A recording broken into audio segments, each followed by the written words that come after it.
So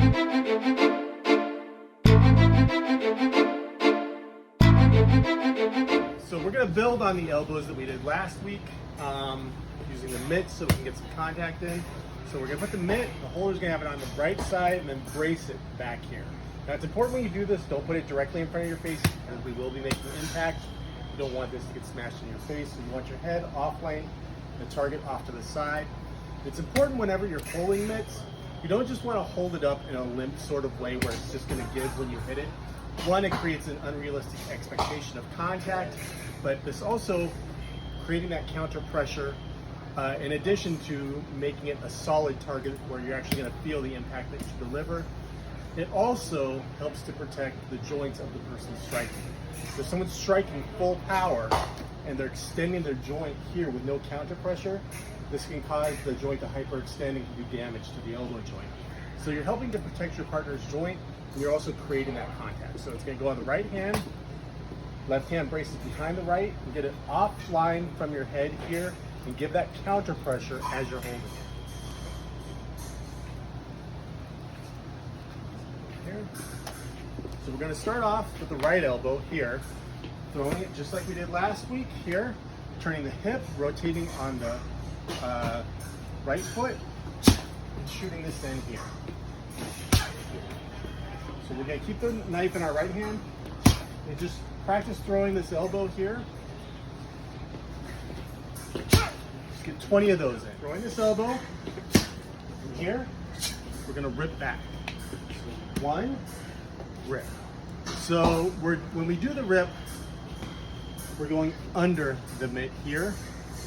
This represents hitting the center of the face and ripping the neck open. If you've never done this kind of motion on organic medium like a pig, you're not even going to feel this rip. You'll actually, a lot of times, think you missed the target, only to look back and see that you actually ripped the neck open. So it's going to feel very similar to this going through the neck. It'll feel, compared to the elbow, almost like nothing. So we're going to shoot the elbow in, then rip back. 1, 2.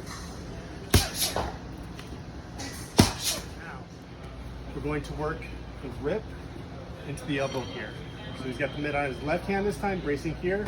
The mitt turned perpendicular to me, so I can hit with the rip, elbow. So 1, 2. 1, 2.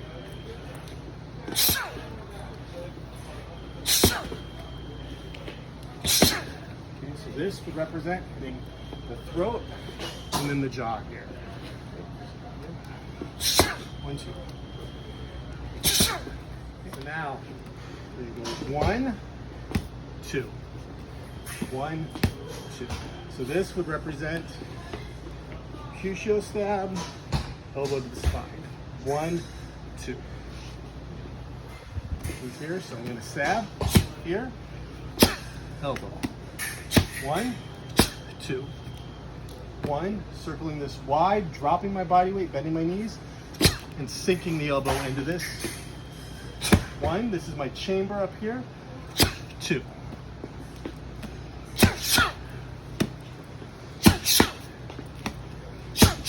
Remember, when you throw the percussion stab, it's important to throw this one hard as well, because the percussion stab is meant to drive him down further, and then throwing the elbow on the back of that.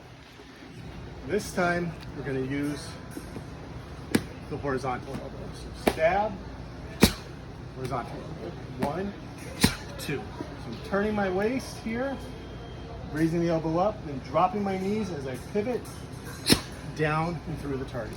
1, 2. So this would represent 1, 2. Dropping this elbow on the back of the head.